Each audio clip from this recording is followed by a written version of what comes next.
All right. Hello, everybody. Good afternoon. Welcome to the winter quarter CDM Research Colloquium series. For the research seminar today, it's my great pleasure to introduce Dr. Mark Potosnak. I'm really sorry.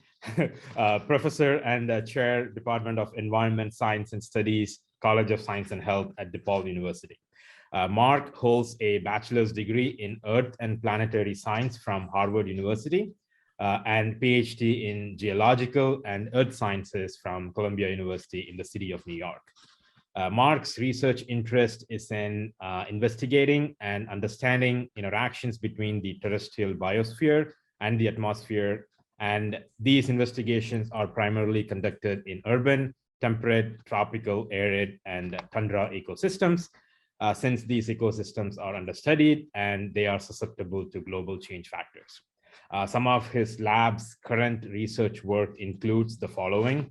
One, studying how biogenic volatile organic compound emissions from plants affect atmospheric chemistry and how climate change will impact this interaction in the future.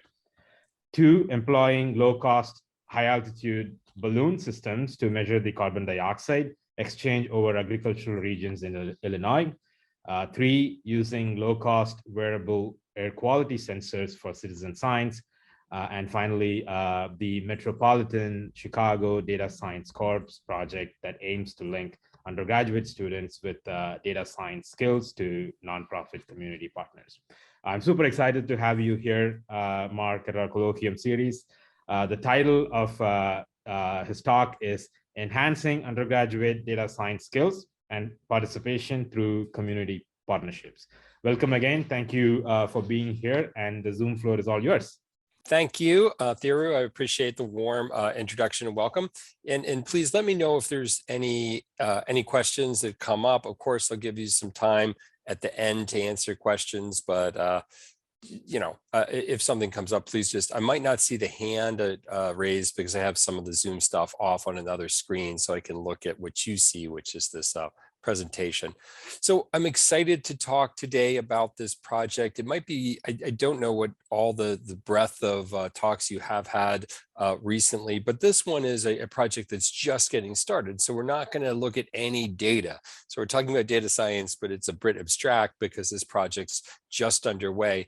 It's a project funded by the National Science Foundation. It's like many, it's a 3-year project, and the official start date was September 1st in the fall. So we're really literally just in our first couple months, or well, first 4 months of the project. So we got a lot of work to do, but we're off to a good start. And so I'll let you know big picture what the Metropolitan Chicago Data Science Corps is, what we hope to accomplish, some of our project goals, and then talk a little bit more specifically about what we're doing here in what I'm doing just this quarter in one of my classes in environmental science and studies. Oops, there we go. So first off, I want to acknowledge this is a very, in my next slide is going to talk about all the different university partners across Chicago, but I'd like to talk about my partners here, right here at DePaul. We have Julie Huang. She's a professor in I should have put also what department they're from. She's a professor in geography in the College of Liberal Arts and Social Sciences. We have Phil Yates. He's an associate professor, and he's in my home college, the College of Science and Health. We have Daniela Stanrecu. She's from CDM, from you guys with computing and digital media. She also serves the entire university as the associate provost for research. And then we also have Dr. Howard Rosing. Howard's the executive director of the Stain Center for Community Engagement, and that's situated in academic affairs. So I think it's important to understand we really want a breadth of expertise here. I'm excited that in the proposal and now in its execution of the project, we're going to bring together people from 3 different colleges at DePaul. That's pretty neat. And with Daniela and Howard both having connections to academic affairs. So it's a very interdisciplinary project. I don't have any stats, but I think, it's fairly rare for two colleges to work together on projects and proposals. To stretch that to three colleges, I'm not sure.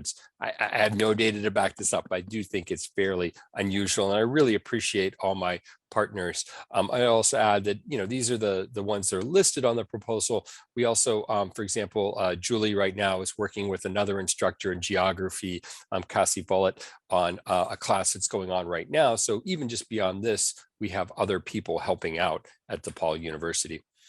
Like I said, we also this is the Chicago, the Chicago metropolitan Chicago. So we have people from across the metropolitan area. Geography is very important when you do work in Chicago. And it's great that we had Julie as a geographer assisting us on this project. And in fact, this is a map she came up with for the proposal. And it shows all of, it should be clear here, these are the participating university organizations. We're very much about community involvement, so we will also have community partners as this project moves forward. But for right now, what we have our friends up in Evanston. That's actually where I live. We have Northwestern University. They are the primary. So this is a collaborative proposal. We all get our separate budgets from the National Science Foundation, but Northwestern is the lead, and they do the bulk of the administration of the project. But they are very, they're very clear. This is our project that, and I'll get back to that towards the end of the talk, but we have a shared leadership model, which is really nice. It allows us we don't get told what to do. We all get a seat at the table on deciding what we might like to do. So we have Northwestern University. We have Chicago State University at the very far end down to the south, and that's a minority serving institution. So they have a very diverse undergraduate population of students. They certainly bring a nice perspective. Of course, we're here at DePaul, and even just among DePaul, we're split across, of course, the Lincoln Park campus, where I'm currently located. Probably, if you see me staring out the side right here, I'm looking at the snow finally stopped falling, but I'm looking at all the snow that has fallen out my office window here in Lincoln Park. Of course, we have where most of you are, at least your home departments are down in the Loop. We have also have the University of Illinois Urbana-Champaign, but it's a little funny. It's not the entire UIUC organization. It's particularly the I School, or the School of Information Sciences, and they're located right actually in the Loop. They're not part of UIC. That's separate. So it's a little piece of University of Illinois Urbana-Champaign is getting a foothold here in Chicago. So there's actually a couple other. I think they're doing sort of a northern expansion up into the Chicago area. So. And then we have our colleagues at Northeastern Illinois University, and they have a number of campuses you can see on the map spread out. So I think that the key takeaway here is we have good regional diversity. We don't stretch as far into the west like some of the western parts of the city of Chicago is that we might like to, but we have pretty good connections at those. But we at least have a decent north to south spread with these partnerships. So let me just, this is all kind of abstract, and we're kind of going to give the big cloud picture first, and then start drilling down further and further. So I'm going to go through these. I don't want to say in brutal detail, but these are our big goals that we wrote to the NSF. So I'll say them and then go through them. I know that's a little laborious, but I do want to emphasize, because these are the 5. There's 3 on this slide, 2 on the next slide. These are the 5 points that we really hope to accomplish, and not only hope to accomplish, but really guide our mission in the MCDC project here. So we want to advance our metropolitans and our nation's ability to turn data into inspiring and actionable knowledge, including ethical, societally relevant, data-driven predictions and decisions. So really, this is of course idealistic, but I think we can make a difference. The broad idea being that if we we have the data science expertise, and we, being broadly defined, the universities, that's faculty, staff, and students all working together. And I highlighted a couple parts here. Oh, let me just check the chat here. Oh, and I see a question. Will the slide deck be shared? I'm perfectly happy to share it. So if it's okay, I'll certainly send it along. But I highlighted the bold, the ethical, and societally relevant part. I mean, why this is all big picture, that's what really resonated with me. I'm an environmental scientist, so I'm very interested in projects in Chicago that can both address issues of environmental racism, but also understand them, characterize them, and drive action about them. So next, we want to build an MCDC community of educators, researchers, and students across multiple academic institutions that can learn, discover, advise, and disseminate best practices in data science. Now, I'm not trained as a data scientist. I'm trained as an environmental scientist. I certainly have been using data science. I'm teaching a class right now, as I'll talk about towards the end of the talk, in data science. Like many old professors, we can't help but talk about, well, 30 years ago. But yes, literally 30 years ago, I was sitting in a basement on a workstation working with a program called S, or S+, and S stood roughly for statistics. And of course, probably many of you know that over the years, there'd be a free software version called R that derived from the language and the grammar of S. So I've been, using the SR family for now 30 years. It's quite a long time. But everybody has these little pockets of knowledge. And so an idea with MCDC is that we can work and collaborate together. And I got to say, even just writing the proposal, but even just in the first couple months of execution, the chance to work with people, not just from Northwestern, but not just from UI, UC, but all these campuses together, it's really nice. And how do they talk about data science? So I can go online in our collaboration tool and look at syllabi from across different classes. It's really nice. We are, again, first year getting started. So we're kind of, I hate the cliche, but it's that whole building the plane as you fly it. So we're kind of, we're all out there teaching data science right now, and yet trying to also learn from it. We'll have later in the spring a little chance to kind of pause and bring back our data science understanding. Okay. Next off, we have facilitate access and utility of open data, real world data science projects, and data science training materials, and contribute to a flourishing national data science infrastructure with broad impact. So that one's a little bit wordy, but I think the heart there is open data. Now, I will caution, we are going to work with community partners, so we are bound by certain covenants with each individual community partner.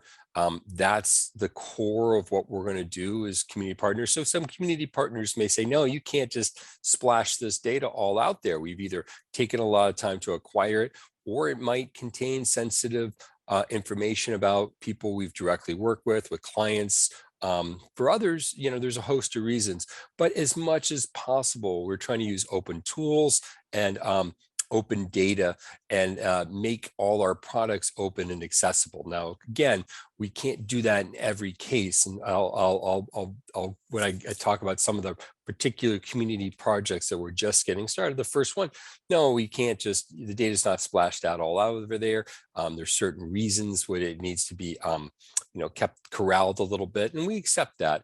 But still, we're driven by this idea that we really want to create data science infrastructure.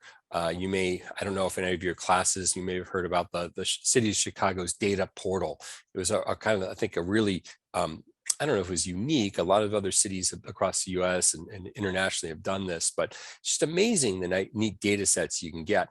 Unfortunately, I don't think it's updated quite as regularly as it should, but hopefully MCDC can facilitate and encourage these data sharing initiatives.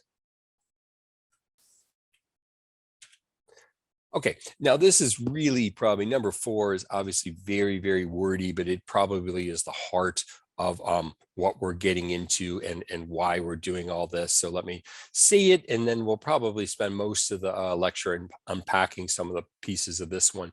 But design and implement cross-disciplinary, and I've already stressed that, training, mentoring, and learning opportunities that will instill students broad analytical skills, transferable skills, and agile technology abilities by providing multiple pathways accessible to students from diverse backgrounds to develop a representative, inclusive national workforce proficient in data science. Gosh, that's a mouthful, but that really says so much about what we want to do. So what are some of the keys? Yes, this is about training students in data science. We want students to become more proficient. I know about my understanding is most of you are graduate students. We are particularly tasked to work with undergraduates. There's a little, I didn't even realize it's a little bit complex in terms of what the National Science Foundation asked us to do, but what we promised to deliver is primarily focused on undergraduate research. But we do have some mechanisms and ideas about involving graduate students in that research. But I think the other, it's here literally in the text, but I do want to stress that this idea about diverse backgrounds, we really, I think everyone knows that data science has a history of not being diverse. I mean, we see this, you see it in the early days of Silicon Valley. You see it in a multitude of ways. And I think, DePaul and CDM is a leader in trying to address this. So I think that's why we're such a good partner for the MCDC project here. But that's really a goal, is to be more inclusive and diverse. And I'll get to this in the next slide, but this idea that, well, how do we get students from different backgrounds excited and involved in data science? And one thing is to have projects, not just learn R by learning a bunch of commands, but learn R by doing, and learn R by doing projects that are from community partners that are situated right where these, right where students like you or undergraduate versions of you have grown up. So they would work, working with a community partner that works right in the neighborhood they grew up in. So that's very powerful. And we think that's the key to good data science education, is our relevant projects. And again, I'll get back to that. I'll flesh that out a little bit more in the next slide. So now we also want to implement a learning system for dissemination that intentionally connects MCDC and its products to new users and audiences for them to adopt and adapt through integration into their context. That one's kind of high level and a little abstract, but it's basically that we're not doing this in a vacuum. And the whole kind of meta idea, meta is a bit of an overused word right now, but the whole meta idea of MCDC and working with community partners, we need to communicate that big picture, not just kind of the individual things we learn, but how this framework is effective, and honestly, how it's not effective. The National Science Foundation is funding some similar efforts from across the country, and none are exactly the same, but what's roughly called data science core, or harnessing the data science revolution is what the NSF, the National Science Foundation, calls it. So they want this really like this, at the highest level, some understanding structurally of what's helping and what's hindering data science education, and also work, this idea of working with community partners, what works, what doesn't work. Okay, so what are, that's a lot of mouthful. And so I tried to distill it in this slide. What are some really the keys that I see to MCDC? And that's that we're bringing university expertise and curriculum. So, I mean, you're very familiar, obviously, with the DePaul curriculum and data and data science, but we're going to be able to have conversations about this how the curriculum varies, what parts, so DePaul's curriculums, we won't all have the same. When we talk about how partner universities set up their courses, we don't expect them to set them up in the same way. We understand that we're all unique. We all have different students that we're talking to and working with. So yes, there should be some breadth of the curriculum, but that said, it needs to have some commonalities. So for example, we're going to get evaluated on common learning outcomes. I don't know this language, you probably don't know it, but your instructors are all being evaluated on you achieving, as students achieving learning outcomes. What not what you learn. We're always told that you can't assess understanding. You can assess what people do with understanding, but you can't peer into a student's head. What you're really interested in is what the student can do. So we're looking at that across the university. The community partners are a key part of this. Again, Chicago has a history of environmental racism, of differences in neighborhood investment that stretches back, at least 100 years, if not some longer for sure. And we have a great tradition of community partners, all different types. And again, I'll talk about some specific ones in a little bit, but these are all community partners that are working together to solve problems. So really getting, just getting university and community partners, that's not unique to our project. We're pretty good at doing that at DePaul, actually. But that's a key component. One of the key components that we want is to be working with these community partners. It also, we're very conscious that this is a tough relationship. We have to be very careful. I actually, in my class, which I'll explain the context of the class in a little bit, but we'll talk about my class. And one of the topics was pitfalls in working with community partners. How do you, over promising? I mean, you can imagine I'm going to work maybe in some cases with a community partner for only 10 weeks in the context of a class, or even less time. I don't want to over promise. I want to say, hey, we're laying a foundation. We have to set clear expectations so that the community partner is not expecting too much from us. We're not over promising the community partner. We also have to be sensitive. We have to listen to what the community partner wants. I mean, great, they may give us a data set and we might say, oh, look at all these interesting relationships in the data set. And they're like, great, but how does that help me do and accomplish my goals? So you need this constant back and forth. And again, there's another slide that dives into this.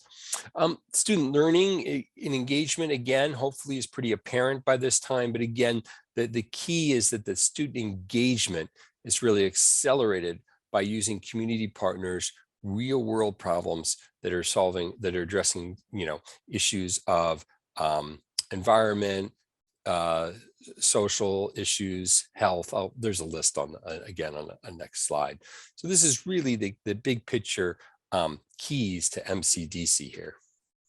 And again, so here are the ones I said I was going to list: health, environment, social, and then basic science too. So the idea is that MCDC in these different, they're drawn as quadrants, I guess, but maybe I'd like to call them spheres. Health sphere, obviously I'm most attuned to the environmental sphere, but also a social sphere and a basic science sphere. These are the broad topic areas that both the community partners and their projects would fall under one of these. Pretty easy for me. I could think, we're already working with a number on this environmental piece, and then we're just scratching the surface of all the environmental science community partners that are out there in the Chicago area. So we connect in that inner circle using the language of the slide to community partners in the outer circle. What's nice is we're not starting from scratch. Again, working with community partners is challenging. It's tough stuff. So how do we do that effectively? Well, luckily, we have a number of strong partner organizations at our various universities. I'll just speak to the Staines Center. That's right here at DePaul University. And when I showed you, I think it was the second slide, Howard Rosing's the executive director of the Staines Center.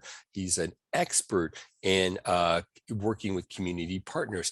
And he just has, I think it's virtual, he doesn't have a physical one, but he has a Rolodex of community partners in the Chicagoland area. So he can, if he has those students are interested in a certain area, he's really well equipped to get the students connected with the right community partners. So the Staines Center is just a terrific. And again, you can see some of the, I'm most familiar with the Staines being at DePaul, but we have these other community engagement organizations that have done university community partner engagement in the past. So and they understand the pitfalls, and then they can help guide us in the right direction. Okay, so that was very high level. Now we're going to start dropping down into like, well, what the heck actually is this? What's really neat, and I'll show you the website in a couple minutes more directly, but we have a website out there, and any community partner in the metropolitan area of Chicago can come to our website, and they can submit what we call an RDS, simple request for data services. I don't know, the font's probably pretty small for some of you.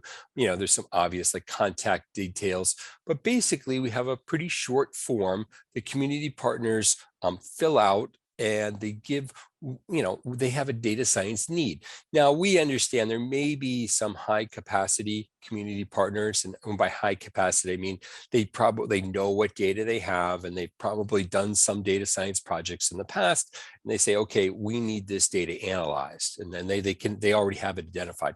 But we understand that probably the majority of cases, the community partners don't know what they need. They know kind of at the end what their mission is. They know that very well. And they know they have some data, and they know it's related to the mission.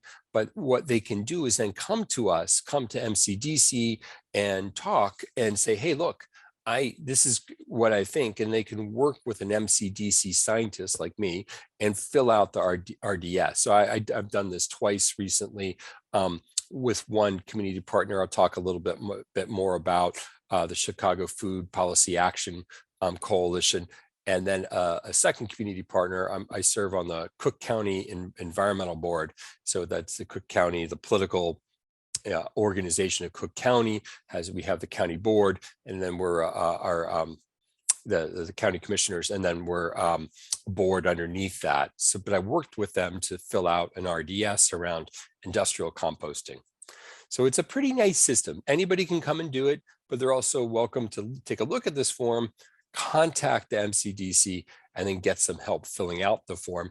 I won't go through all these details, partially because we're just figuring them out ourselves, but we then ingest all this data. We have a committee called the Allocation Committee that then looks at all the requests for data science services and then matches that to all the universities that are in MCDC. So jumping down now again to emphasize this is undergraduate, but what really is the student perspective here? Well, we want to use this concept of scaffolding. We want to get students, you know, by the end, they're going to be intimately involved in a data science project, but they need to build up to that. We need courses, but we also need across these multiple metrics, or multiple kind of they're not silos, that's the wrong word, but multiple threads, get the students ready and equipped with all the skills they need to be effective in summer internships. So ideally, a student would take a series of 3 classes. These are undergraduate classes. We have at DePaul, I won't go through the classes themselves, but we have a track in environmental science. We have a track in geography, which is very heavily GIS, graphical information systems. We have a track in mathematics that's heavy on statistics. And then finally, a track within the College of Computing and Digital Media that's very heavy on straight data science. So we have 4 different ways that students can prepare themselves to become part of the MCDC. And that's really, I think, again, it helps this interconnectivity between this interdisciplinarity. So once you think towards the end, when students are working on with a community partner, say it's an environmental organization, you might have a student with an environmental science degree and expertise in data science. And then you'd have a student from data science with a real deep, rich data science understanding, and they can have a nice synergy between each other and then work with the community partner. And maybe a third student is from the geography, the GIS track, and can do all the mapping. So we do have some things that stretch across all the, so year 1, in some ways it's straight classroom stuff. The MCDC course, the idea being that you would take a year of coursework and then have kind of a sort of a in school capstone course, an MCDC course, where you start working with community partners. So you see, it's kind of like a starter version of the summer internship program. Okay. Now, a couple things are a little bit more limited. These will not work across universities. Northwestern is on the same quarter system as us at DePaul, more or less. It shifts around a little bit in the fall. But some of our partnered universities are on semester systems, so they can't very well shift over to what we are. And you actually do internship in the summer. I can't do that during the school year. But all these other facets are kind of the same: project-based learning, community project, and we also have faculty mentors. The instructors mostly serves as a faculty mentor. Just a brief note, we had to jump into this project. So we had to actually, here at DePaul, what we're doing is I picked one of the year one courses in environmental science and made it an MCDC course. So I'm kind of getting double duty here in this first year as we get started, but we hope to accelerate and have some more work and kind of more flowing diagram in the next couple of years. Okay. This data refinery model, I think, is really interesting, really important, but I won't go through all the aspects of it now. I think some big things is that, I think what's important about this model is it synthesizes ideas from data science, like database design and analytics, but it synthesizes it with inside this framework of working with a community partner. So there's context sensitive data analytics that the database design is going to, there's going to be this iteration in analytics. The design is around our four areas of focus: health, environment, social, and basic science. So it's just this idea that your data science process isn't occurring in a vacuum. It's occurring in a collaborative environment with both community partners, faculty advisors, and students, and everybody.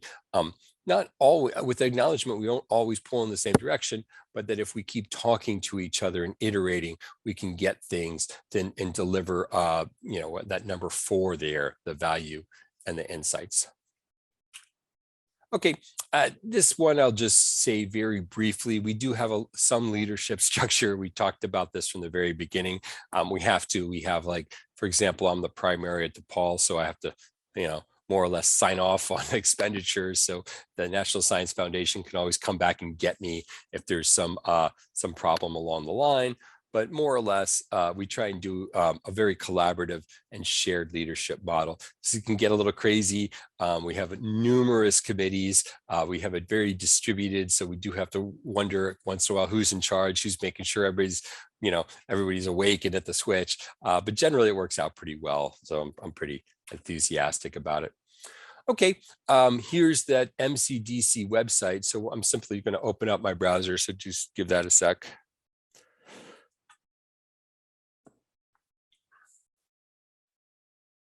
And again, this is you can just search Metropolitan Chicago Data Science Core, and I will send this, I'm happy to share these slides. So you can get to all these links directly. In fact, why don't I just drop, might as well just put it in the chat too, if anybody wants to follow along at home.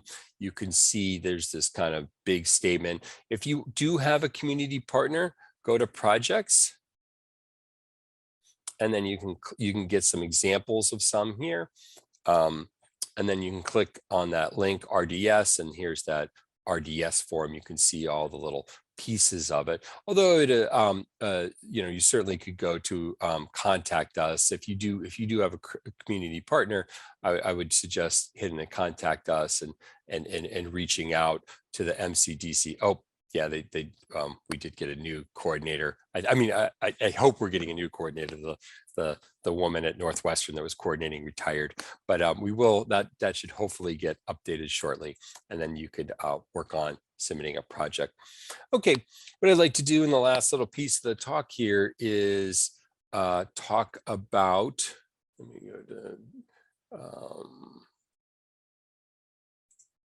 no, slideshow, sorry. Just pick up so I don't have to scroll all the way through.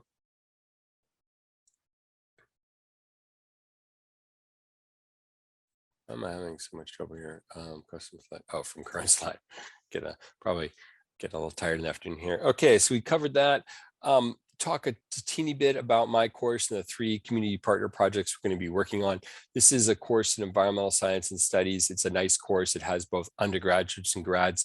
So even though MCDC is undergrad focused, we're able to have some grad students in this course too as a cross list. I think it works out really nicely. Again, the students have come, have a decent background in data science before they get to this class. So it's a pretty nice thing. We have the 3 projects I'm going to talk about here are the Chicago Food Policy Action Council, Faith in Place, and then the Morton Arboretum. So these are 3 really key and important community organizations throughout the Chicagoland area. And it's pretty exciting that we're getting to work with 3 of them all at once in this one class. So let's step through them. And again, I think I won't open up the Chicago Food Policy website because they don't have a lot of data resources right on there. But what they've done is, I think it's like CFPAC or CFPAC, kind of pronounce that acronym. They have a very long-standing research relationship with Howard Rosing, who I've mentioned several times, with the DePaul Stain Center for Community Engagement. And as part of this, they've previously assembled a database of as many food producers as they can within 300 miles. So I was pretty blown away, just within 300 miles of the city of Chicago. And they actually use almost right outside of the building. I think it's the intersection of State and Lake, or right smack downtown. That's where they measure the 300 miles from. That actually intersects 7 different states. I won't quiz you and ask, but I'll give you, if you don't know, you can email me, and there's 1 or 2 that you wouldn't expect. There's some pretty obvious ones. Yeah, Wisconsin's on there. But they got a database of all the food producers, and particularly they're getting some information about which of these food producers are farmers of color. So as we try and drive towards a more sustainable and just food network in Chicago, this is an important piece to know locally who our food producers are and which ones have best practices, which ones have organic farms, etc. So there's this database out there, and so we're being given the database by Howard and CFPAC to work on. And what I'm hoping is we'll be able to glean maybe where there's gaps in that database. Are there geographical regions that should have more producers that don't? Note that we don't count the big. If you're from Illinois, or if you've driven around, you'll note that there's these huge farms downstate that just grow corn and soy, and they grow it not for us to eat. They grow it for either, well, corn, some of that's for ethanol production, and also for feed, mostly feed for livestock. So they're not counting those. But otherwise, they have a really nice database of food providers that we'll be able to explore. Okay, Faith in Place is a great organization. I've worked with them in a number of different ways throughout my time at DePaul. So I'm really excited to be here. What they are, I'll let you, if you're interested, let me shoot their link here into the chat.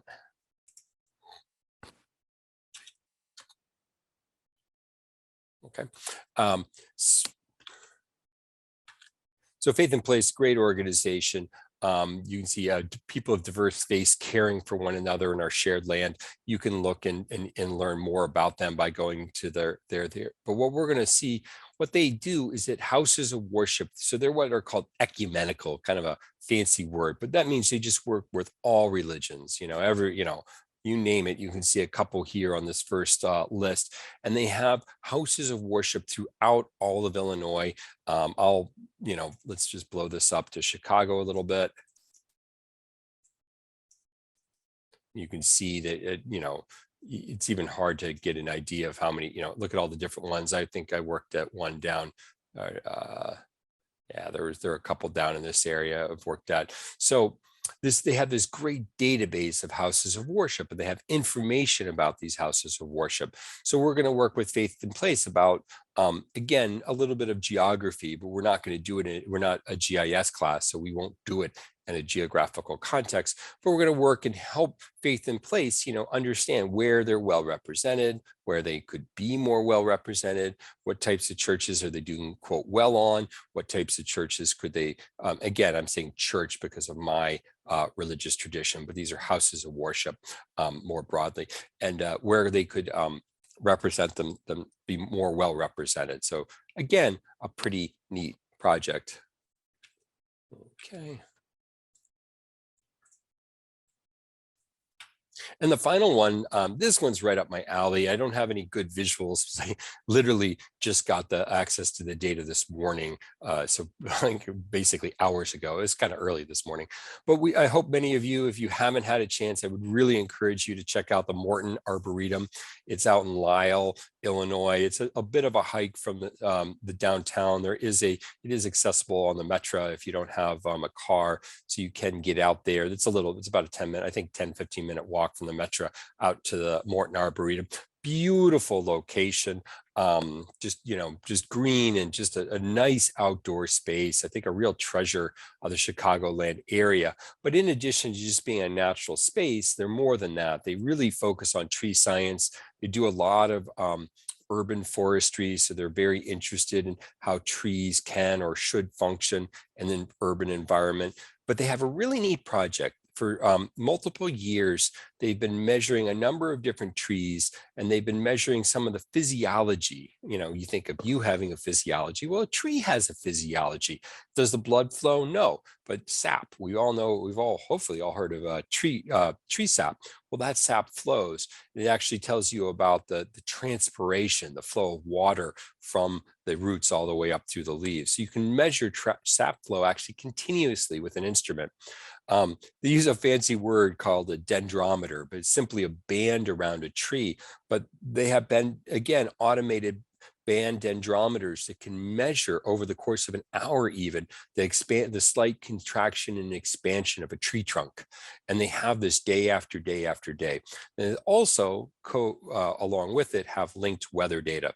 So there's some well-known relationships here, but we're going to have a chance to explore this data set in my class with two species, sycamore and spruce. Sycamore is a broadleafed deciduous, just means deciduous drops its leaves, and then spruce being evergreen, spruce needles don't drop through the year. So we have two trees with different, what we'd say, very different life forms, different physiologies. And we're going to be able to see how their sap flow, band dendrometer data, and how that's linked to weather data, how that all changes throughout the year. So I think that's about it. I think my final slide just says thanks. So I'll stop the share there. And if there are any questions or comments, I'd be happy to take them.